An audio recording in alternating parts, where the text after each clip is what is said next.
देखिए कोई किसी की बारात जा रही हो, है ना, बारात जा रही हो तो बारात में कोई दुल्हा से उसका मित्र मजाक कर दे तो वो कहेगा यार आज भी तुम नहीं मान रहे हो, रोज की रोज आप उल्टा ही बोलते रहते हो। कोई बोल दे कि मुंह कैसा बंदर जैसा है देख तेरा, तो वो कहेगा कितना आप बेकार बोलते हो, रोज बोलते रहते हो ऐसा, कम से कम आप तो सही बोलो। लेकिन उन भोले बाबा से भगवान श्री हरि विष्णु जी कहते हैं, विष्णु भगवान कहते हैं कि पर अनुहार बरात न भाई, पर के अनुसार बारात नहीं है अपनी बारात अच्छी है और पर इतना सुंदर नहीं है कि आप पराए गांव में जाके हंसी कराओ, इसे अलग अलग चलो।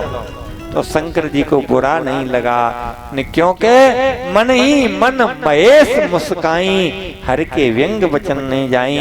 मन ही मन मुस्करा रहे हैं, यही तो भोले बाबा हैं। उन्हें अपने प्रिय के वचन व्यंगात्मक सुन करके भी वो मुस्कराते हैं। वह नारद जी भी चल रहे थे साथ में। नारद जी के कैसे ही विवाह है, नारद जी विजपति है। नारद जी से भगवान ने बुला के कहा सुनो तुम्हारा भी विवाह हो रहा था तो हमने थोड़ी सा मतलब आपसे विनोद कर दिया था, मजाक कर दी थी थोड़ी सी, तो तुमने इतना क्रोध किया कि हमें साफ ही दे डाला। और देखो ये महापुरुष हैं, इनसे हम विनोद हंसी करते हैं तो ये मुस्कुराते हैं। इसलिए हमारे रामचरितमानस में दो लोगों ने क्रोध किया है, एक नारद जी ने और एक शंकर जी ने। कैसा? शंकर जी ने क्रोध किस पर किया? किस पर क्रोध किया था शंकर जी ने? साथ में कथा कल की है क्या आज की? शंकर जी ने क्रोध किया था काम पर, हैं? और काम को जला दिया। अच्छा, काम तो नारद जी के सामने भी आया था, तो लिखा है नारद जी ने कहे प्रिय वचन काम पर तोषा, मीठे वचन कह के काम को विदा कर दिया, लेकिन क्रोध नहीं किया काम पर। तो जब काम पर क्रोध नहीं किया तो क्या क्रोध बच गया? काम पर क्रोध नहीं किया तो नारद जी ने फिर राम पर क्रोध किया, राम जी को साफ दे दिया। इससे तो यही अच्छा था कि क्रोध काम पर कर लेते। आज वही हम लोगों की दुर्दशा है, उन्हें क्रोध काम पर करना चाहिए और हम क्रोध राम पर कर लेते हैं। भगवान ने मेरा बिगाड़ दिया, हम तो अच्छा कर रहे थे, भगवान ने ऐसा कर दिया, भगवान ने बिगाड़ दिया। शंकर जी ने काम पर क्रोध किया लेकिन राम पर क्रोध नहीं। क्रोध तो आएगा, वो जा नहीं सकता है, लेकिन ये दिशा तुम्हें देने पड़ेगी कि तुम्हें कहां पर करना है, बुराई पर करना है क्रोध या भलाई पर। हम बुराई पर क्रोध तो नहीं करते हैं, हम भलाई पर क्रोध करते रहते, भले लोगों की निंदा करते रहते हैं, बुराई ढूंढते रहते हैं और अपने अंदर जो बुराई है उसको भलाई में बदलते रहते हैं। तो महाराज भगवान तो अपनी साथ को देवताओं को लेकर के चले गए। उधर महाराज जनमासा तैयार हो रहा था हिमाचल महाराज के यहाँ, और देखा मैना आरती सजा करके थाल लेकर के आई हैं, नारद जी साथ में हैं। भगवान महाराज जैसे ही इंद्र को देखा आते हुए मैना ने, माता पार्वती की माता जी ने नारद जी से कहा नारद जी मैं आपका एहसान जीवन भर नहीं भूलूंगी। दुल्हा, क्योंकि इंद्र को देखा माता मैना ने तो कहा नारद जी दुल्हा तुमने अच्छा ढूंढा है, यही दुल्हा है क्या? इंद्र को देखा तब कहा, नारद जी ने कहा माता जी क्या आप छोटी बात करती हो, दुल्हा अरे ये तो उनके सेवक हैं, पानी फानी पिलाने वाले हैं, पानी फानी की व्यवस्था करते हैं, ऐसे दुल्हा ये थोड़ी है। तो कहा अच्छा तो फिर और दुल्हा तो फिर वही दुल्हा ही है। तब भगवान विष्णु को देखा, माता मैना ने कहा वाह नारद जी हम तो आपके ऋणी हो गए, ये दुल्हा इतने सुंदर हैं। उन्होंने कहा नहीं देवी ये हमारा एहसान को कह तो रही है लेकिन बाद में लोग भूल जाते हैं, आप हमेशा मानती रहो, आगे भी यही कहती रहो तब तो है, लेकिन देवी दुल्हा ये भी नहीं है अभी। क्यों? तो कौन है ये इतने सुंदर? ये तो उनके मित्र हैं, नौता में आए, जैसे सुना वैसे ही चल पड़े, कोई तैयारी भी नहीं है ज्यादा। दुल्हा अरे वो तो बहुत तैयारी से आ रहे हैं, अब तो महाराज ना भोले बाबा का समाज आने वाला है। नारद जी ने कहा माता मैना से, माता जी अब हम और लोगों से थोड़े मिलेंगे जुलेंगे, आप यहीं खड़ी रहो, अभी दुल्हा महाराज आ रहे हैं। और नारद जी जान रहे हैं कि भोले बाबा आते हैं, तो पता नहीं माता पार्वती की माता जी है मैना ठहर पाएंगी या नहीं। अपन तो चले गए। तब तक महाराज भूकंप सा, तूफान सा आ गया और कहा अब नंदी पर, नंदीश्वर पर भोले बाबा उल्टे बैठे, दिखाई नहीं दे रहे। तो कहा पूजन करो पूजन करो, दुल्हा आ गए। मैना जी ने कहा हो सकता है भैया कोई इनके यहाँ कुल परंपरा हो कि बैल की पूजा पहले करी जाती है। तो मैना ने नंदीश्वर का पूजन किया। कहा दुल्हा का पूजन, दुल्हा कहाँ है? तो कहा दुल्हा का पूजन करना है तो बैल को घुमाइए। अब बैल को उल्टा करो तो दूल्हा सीधा हो। अब तो महाराज नंदीश्वर को उल्टा किया गया, तब भोले बाबा सीधे हुए। तब क्यों, तभी तो दिखाई देगा उनका चेहरा, वो तो उल्टे बैठे हैं। तो नंदीश्वर का मुख उल्टा किया गया पीछे को, तो शंकर जी सामने आए। जैसे ही महाराज वेश देखा, भयंकर वेश देखा माता मैना ने, अब तो भय के कारण महाराज भाग पड़ी और एकदम चीख निकल गई मुख से। आरती का थाल जमीन पर गिर गया, लोटा छूट गया और सखियों के साथ, सहेलियों के साथ अपने भवन में चली गईं। सहेली पकड़ के ले गई, आरती और लोटा सब पड़ा रह गया। अब तो भूत प्रेत संग हैं, उन्होंने काफी देर तक देखा कि कोई आ ही नहीं रहा है और अपने सब अबलाओं ने जल्दी जल्दी घर के दरवाजे बंद कर लिए, सबने दरवाजे बंद कर लिए। अब भगवान भोले बाबा के गणों ने कहा अब का है बाबा, जहाँ दुल्हा को देख करके घर के दरवाजे बंद है जाएं तो फिर अब चला जाए। तो भोले बाबा ने कहा कहाँ के लिए चलोगे? तो गणों ने कहा कहाँ के लिए? कहा घर के लिए चला जाए, क्योंकि सम्मान तो देख ही लिया तुमने। कहा कि देखो तुम्हें लग रहा है कि अपमान हुआ है, मुझे नहीं लग रहा है अपमान है, उन्हें अपमान नहीं हुआ है। क्यों? कि इससे बढ़ के कोई सम्मान नहीं हो सकता है। बाबा तुम्हें सम्मान लग रहा है, किस बात का सम्मान है? का हमारी सास ने देखा आकर के, दीपक रखे थे, उन्होंने देखा कि इनके मस्तक पर तो चंद्रमा विराजमान है ललाट पर, तो फिर हम दीप दिखा करके क्या चंद्रमा का कोई प्रकाश कम कर देंगे? तो महाराज फिर दीप की जरूरत ही क्या है? और वह कहा कि लोटा जल का फेंक दिया कि उन्होंने देखा इनके जटाओं से महाराज सुंदर गंगा जी की धार निकल रही है, तो फिर थोड़े जल से क्या होगा? छोड़ के चली गई। अब तो कहा गया, मैना ने खबर कराई अंदर से कि जल्दी नारद जी को बुलाओ। नारद का मैं कहा बिगाड़ा, बसत भवन जिन मोर उजारा। नारद जी का मैंने क्या बिगाड़ा? मेरा बसा हुआ घर बिगाड़ दिया। अब नारद जी से कहा कि आपका बुलावा हो रहा है, घर में जल्दी चलो। अब नारद जी नहीं जाना चाह रहे हैं कि हम अकेले नहीं जाएंगे। तब कुछ संतों को लेके कुछ सप्तऋषियों को बुलाया गया और सप्तऋषियों के साथ तब नारद जी महाराज गए हैं। और जैसे ही जाकर के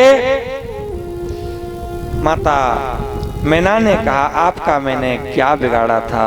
आपने ऐसा बावरे बरह उमा तप कीना, बौरे बर के लिए तपस्या करवाई। तो पूर्व का चरित्र नारद जी के द्वारा सुनाया गया और इधर चरित्र सुनाया गया। तब आज कहा कि देखो देवी, ये बात सत्य है, तुम्हारे घर में जन्म लिया है बेटी के रूप में, लेकिन वस्तुतः वो सबकी माता हैं और शंकर जी की प्रिया हैं सती।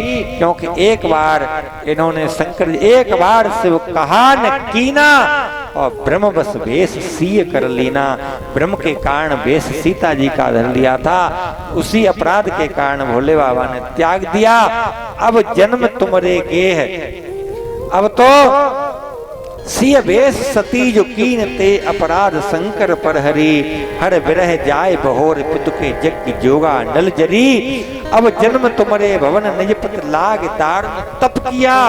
अस जान संशय तजो गिरजा सर्वदा शंकर प्रिया।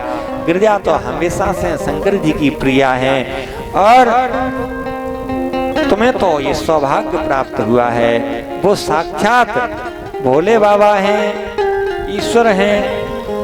तब महाराज तब मैना हेमंत आनंदे और पुण्य पुण्य पार्वती पद बंदे। पार्वती मैया को प्रणाम किया और कहा अब बुलाया जाए दुल्हा। भोले बाबा गए, भोले बाबा के पास नारद जी पहुंचे हैं और कहा बाबा अब इनके थोड़े स्वरूप को संवार लो, सुंदर वेश बना लो अपना। अब ये तो हो चुका बहुत कुछ, आप अपना दिव्य रूप बनाइए। तो भगवान भोले बाबा दिव्य रूप धारण करते हैं। कर्पूर गौरम करुणावतारम संसार सारम भुजगेन्द्रहारम सदा वसंतम हृदयारविंदे भवम भवानी सैतम नमामि।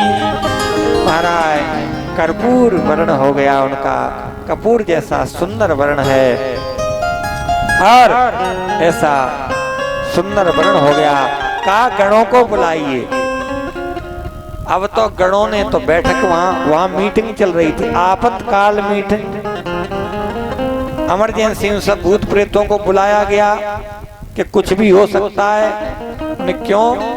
सब भूत प्रेत भगवान शंकर जी गण मीटिंग ले रहे थे, आपातकाल इमरजेंसी मीटिंग थी। उसमें क्या मीटिंग में हो रहा था कि देखिए जब कन्या की माता की ये दशा हो गई, देख करके दरवाजे बंद, चीख निकल गई मुख से। और अब कन्या का नंबर है आने का और कन्या को कुछ हो गया तब हम लोगों को कौन पूछेगा। इसलिए एक काम करो, विवाह बाद में भोजन पहले, पहले भोजन कराया जाए उसके बाद में विवाह होगा। क्योंकि नहीं भोजन से भी हाथ धो बैठेंगे। एक ऐसा विवाह शंकर जी का ही है जिसमें बावर बाद में गिरी है, भोजन पहले। ये कौन है? ये कोई सामान्य नहीं है, ये तो सब दिव्य शंकर जी के साथ महान दिव्य आत्मा साधु संत ही हैं। को मुखहीन विपुल मुख काऊ, मुखहीन माने को मौन हो गया, को विपुल मुख काऊ, बहुत कुछ वेदों का अध्ययन करने वाले हैं।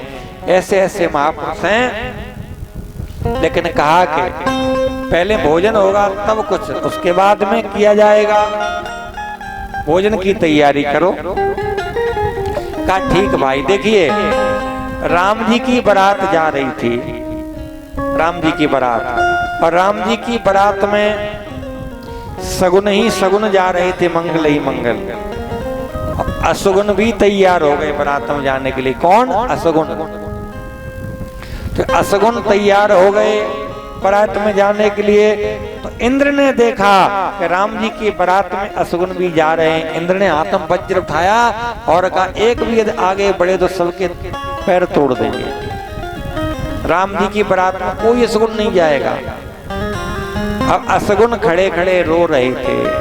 भोले बाबा उधर से निकले, भोले बाबा को देख करके असुगुन और ज्यादा रो पड़े। उन्होंने पूछा भोले बाबा ने क्यों रो रहे हो?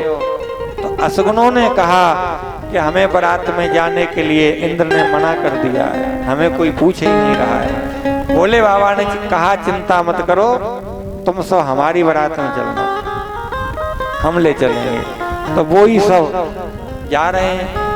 विवाह के बाद कहा असगुनों ने अब हम कहाँ जाएंगे, कब किसकी बारात, उन्हें अब कल युग में सब तुम ही जई हो, तुम्हारा ही ज्यादा जाना रहेगा। इसलिए ऐसा लगता है कि असगुन ही आते। पहले देखा जाता था विवाह बारातें होती थी तब भोजन बढ़िया बिठा करके, चटाई हैं बढ़िया अच्छे उनके लिए बिछौना बिछते थे, तब बढ़िया उन्हें बिठा करके पंगत कराई जाती थी और माताएं गाली गाती थीं और उन्हें सुंदर परस की जाती थी। अब ये असगुनों को कौन खवाए, पता नहीं का मार दे फेंक करके। तो वैसा करो, बारात चढ़ेगी तो चढ़ती रहेगी, पहले कहीं एक जगह सामान रखो और आएं और खाएं और जाएं। पहले बड़ा सम्मान होता था। हमारे राम जी की बारात में साधु महात्मा गए हैं और संत ब्राह्मणों का बड़ा स्वागत सम्मान आज भी बारात में होता है। आज कैसे लोग जाते हैं बारात में, बैठे उदास मन मोटर में महंगी जान, और संग के तवलियन को तांगा सजे गए। संग जाते हैं उनके लिए, संग के तवलियन को तांगा सजे गए और ऊंचे ऊंचे आसन ऊधमी बारातन को और रथ और वहेलियन के अधिकार दे दिए गए। पंडित और पुरोहित, पंडित और पुरोहितन को अब पालकी धरी है कहाँ, गिरे मरे यूं ही गाड़ी में लदे गए। ऐसी लाद ले गए। बाप बैठा पंडित जी, उन्होंने कहा महात्मा, महात्मन की तो और दुर्दशा जो बारात में चले गए। तो संत तो ऐसे देखे गए कलयुग की बारात में, वो तो बताए राम जी की बारात में हाथी पे गए, और यहाँ कैसे गए, कंटकन में कांपते महात्मा एक कंटकों में कांटों में भागते हुए जा रहे थे। उन्हें कहाँ जा रहे हो, बारात में जा रहे हो, नहीं बारात में नहीं जा रहे, वहां से लौट रहे हैं।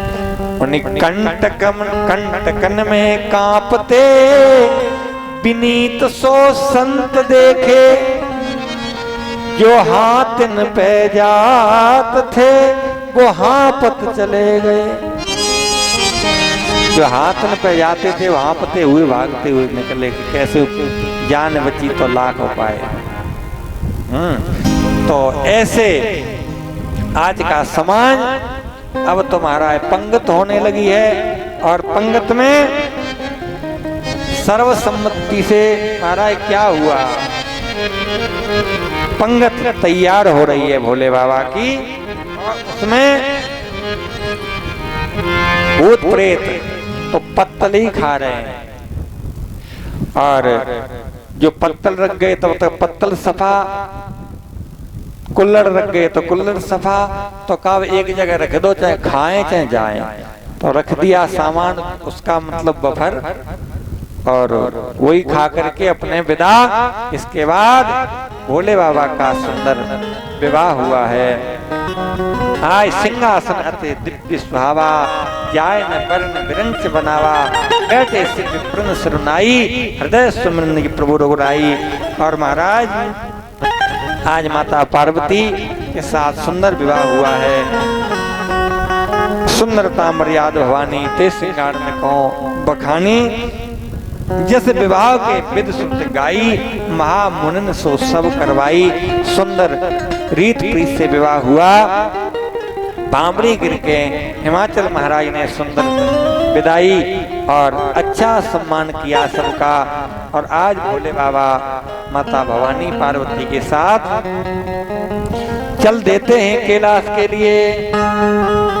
आज विदाई का समय आ गया है।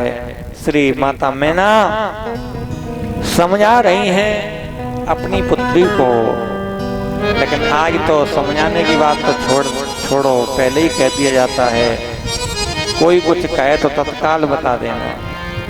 लेकिन वही बात है, प्राचीन पद्धति जब तक हम नहीं अपनाएंगे तब तक कोई, एकमात्र माता पार्वती का विवाह एक ऐसी शिक्षा है, हमारे भारत की बात छोड़ो, यूपी में ही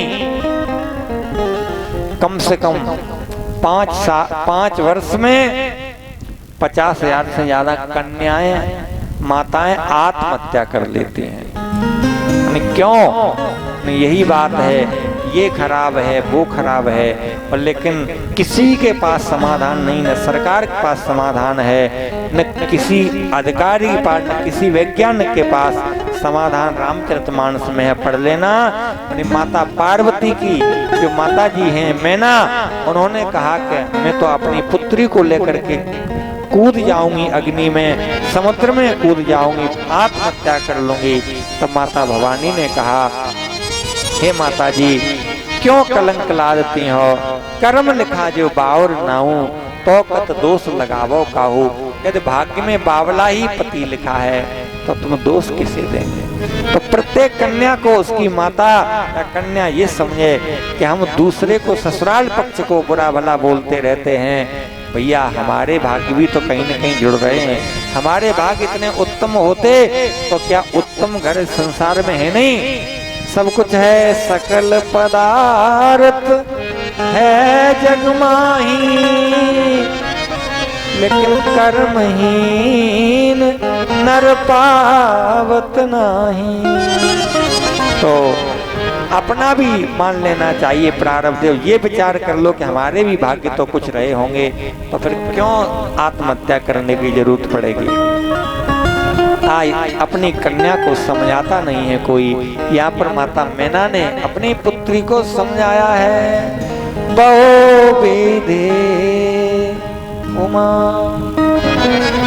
आज महाराज बहुत समझा रही हैं, और ऐसा नहीं है, बहु विधि उमा सुता समझाई,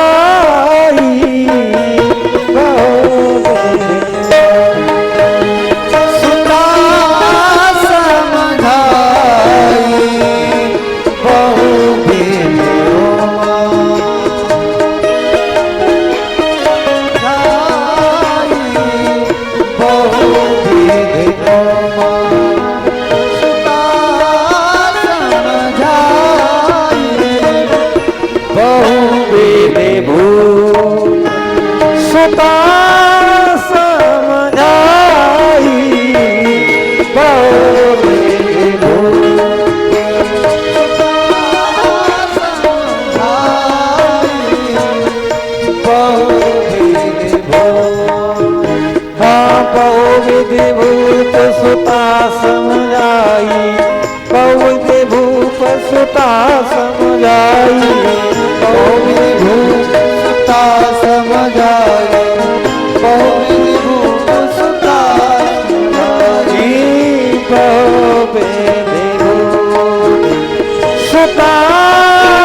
धीरज कीन कुसमय बिचारी,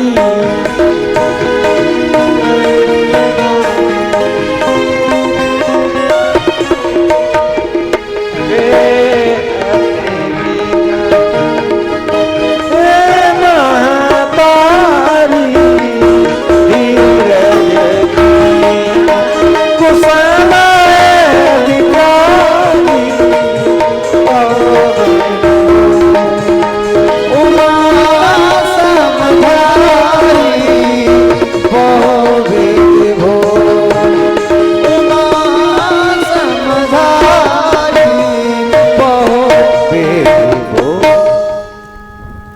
महाराज इसके बाद भोले बाबा ने भी अपनी सास को समझाया और चल देते हैं, कैलाश पर पहुंच जाते हैं और नित्य भोले बाबा का विहार। और महाराज सुंदर विवाह में आज सबसे प्रथम पुत्र हुए कार्तिकेय, 6 मुख वाले, जिन्हें 6 माताओं ने दूध पिलाया। और महाराज इसके बाद में उन्होंने तारकासुर को मारा। एक तारकासुर हुआ है, बहुत भयंकर राक्षस, देवताओं को जो परेशान करता था। और इसने वरदान मांग रखा था कि हम मरे, मेरी मौत हो तो शंकर जी के पुत्र के द्वारा हो। लेकिन आज शंकर जी का पुत्र हुआ, तब जन्म उस शतवदन को मारा। तारक असुर समर जी मारा, तारकासुर मार दिया। उसके बाद गणेश जी का जन्म हुआ है। और वही माता भवानी ने आज कथा के लिए प्रश्न किया है। भोले बाबा राम कथा सुनाते हुए माता भवानी की बड़ी महिमा गाते हैं। इसके बाद महाराज नारद जी का मोह का चरित्र है। नारद जी को मन में काम जीतने का अपने आप में बहुत कुछ हुआ, तो विचार करने लगे जो मेरी महिमा है। काम का चरित्र सुना दिया श्री शंकर जी को जाकर के। शंकर जी ने कहा, देखो ये बात जो हमें आपने सुनाई है काम जीतने की, वो हरि को मत सुनाना कभी। क्यों? हम तो कभी कभी उन्हें ही सुनाते हैं। देखो नारद जी ने शंकर जी को कथा सुनाई, कामदेव जीत लिया इसकी। कभी कभी लोग अपने बड़प्पन अपने मुंह से भी कहने लगते हैं। कुछ छोटा मोटा अच्छा काम कर दिया तो कोई नहीं पूछेगा, फिर भी वो कहेंगे। हाँ, वो समाज में भी जाएंगे तो कहेंगे वहाँ वो लोग बैठे थे, वहाँ वो भी गए थे, वहाँ बहुत भीड़ थी, सभी लोग अपनी अपनी बात कर रहे थे। लेकिन जब मैं गया तब उन्होंने कहा कि अब हो जाएगा, बस ये मैं भरी है। वही नारद जी ने कहा कि शंकर जी को सुनाएं अपनी। शंकर जी ने पूछा, आप नित्य कथा सुनाते हैं, सुनाइए। तो कहा आजकल तुम दूसरी कथा सुनाएंगे। उन्होंने कौन सी दूसरी कथा है? दूसरी कथा ये है कि हमने काम को जीत लिया। और भोले बाबा आपने तो क्रोध को ही जीता। आपने काम को तो जीत लिया था लेकिन क्रोध को नहीं। आपने क्रोध किया था काम पर, लेकिन हमने काम को जीता और क्रोध को भी जीत लिया। और जब कथा सुना दी तो पूछा श्री नारद जी ने कथा कैसी लगी? तो कहा भोले बाबा ने कथा जैसी है वैसी ठीक ही है, लेकिन जैसी कथा हमें सुनाई वैसी कथा अब किसी को मत सुना देना। हाँ, अब बताओ इससे ज्यादा वक्ता का और दुर्भाग्य क्या होगा? श्रोता कहे कि जो कथा तुमने हमें यहाँ सुनाई है अब मत सुना देना कहीं। क्या होगा कि पता नहीं, कुछ भी हो सकता है। तो यही बात कही, क्योंकि वही बात है लोग मानते का।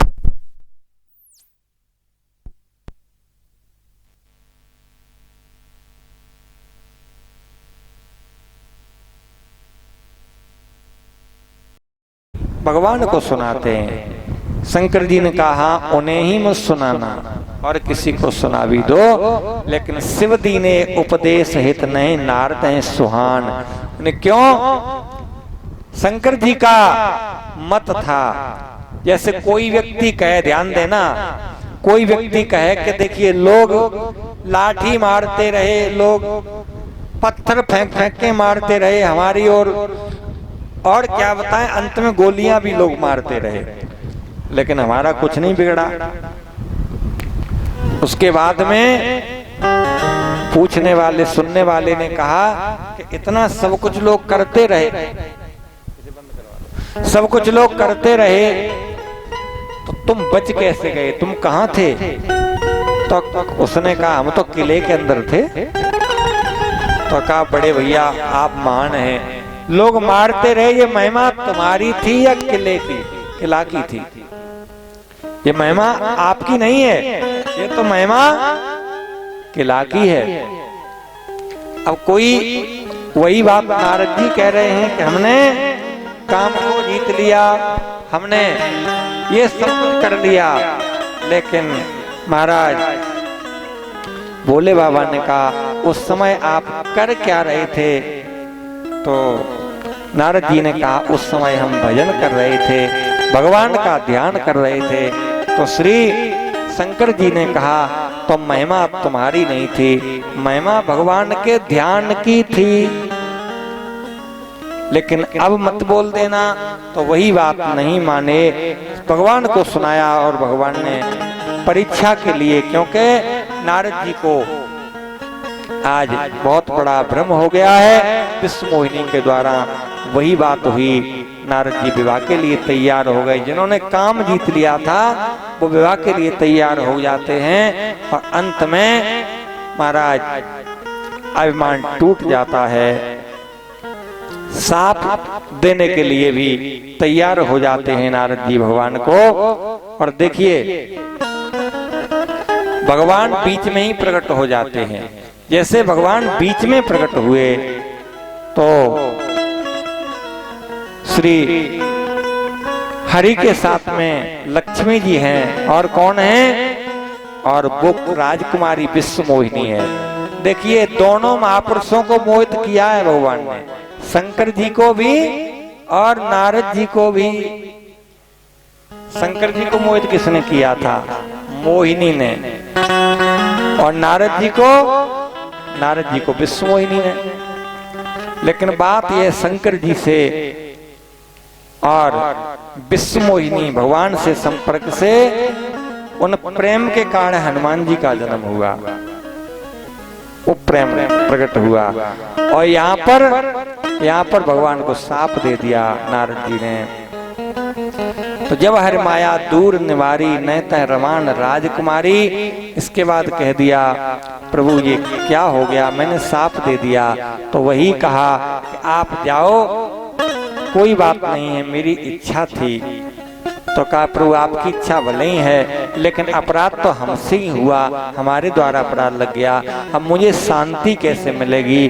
तो श्री हरि ने कहा, भगवान ने कहा अब तुम एक ही काम करो, भगवान शंकर जी का नाम का जाप करो तो तुम्हारा हित होगा। नहीं क्यों? कि शंकर जी का अपराध हो गया। शंकर जी का अपराध, क्योंकि शंकर जी ने हित की बात बताई। हमें कोई अपना हितैषी कुछ बताए, उसे हम दोषी बना दें तो हमें अपराध लग जाता है महाराज। जय जय। दोषी को हम अपना हितैषी को अपना दोषी मान ले हैं तो अपराध ही लग जाता है। शंकर जी ने तो शिव दीने उपदेशित नयनार्दय सुहान और भरद्वाज सादर स्मोहर इच्छा बलवान, इसलिए शंकर जी का अपराध किया है। अब आप उनका ही भजन करो। ऐसे भोले बाबा हैं, भोलेनाथ से निराला कोई और नहीं, गौरीनाथ से निराला कोई और नहीं।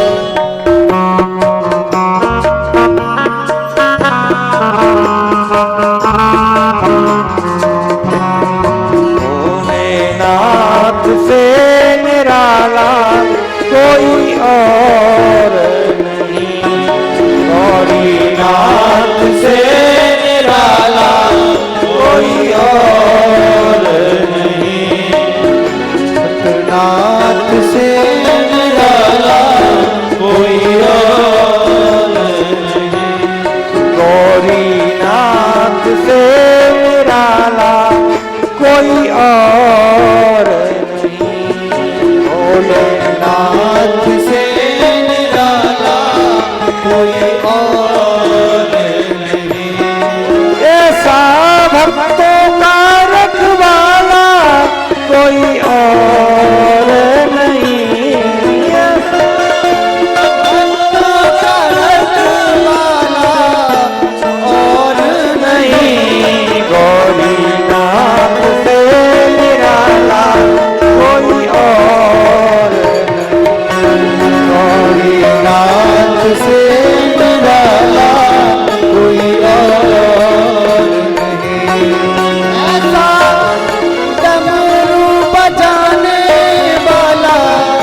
अगम निगम के भेद जो खोले, इनका डमरू डम डम बोले, अगम निगम के भेद जो खोले, इनका डमरू डम डम बोले, अगम निगम के भेद खोले। ऐसा डमरू बजाने वाला और नहीं, ऐसा डमरू बजाने वाला और नहीं, गौरीनाथ से निराला कोई और नहीं, नाथ से निराला कोई और नहीं। भोलेनाथ से निराला कोई और नहीं, साधुनाथ से निराला कोई और नहीं। हाँ, काया जब जब करवट बदले, पाप चमकते अगले पिछले, काया जब जब करवट बदले, पाप चमकते अगले पिछले, पाप चमकते अगले पिछले, पाप चमकते अगले पिछले। ऐसा भक्तों का रखवाला, ऐसा वाला और नहीं, गौरीनाथ से निराला कोई और नहीं, सबको नाथ से निराला कोई और नहीं। भोलेनाथ से निराला कोई और नहीं। ऐसा ऐसा डमरू बजाने वाला और नहीं। भोलेनाथ से निराला कोई और नहीं। भोलेनाथ से निराला कोई और नहीं। शंकर जी का जाप किया श्री नारद जी ने और उससे उन्हें भगवान के स्वरूप का पता लगा। आइए इस कथा को यहीं विश्राम करते हैं। कल कथा में ठीक समय शाम को 4 बजे राम जी का जन्म होगा। कल चौथा दिन है, राम जी का जन्म होगा। कल की कथा में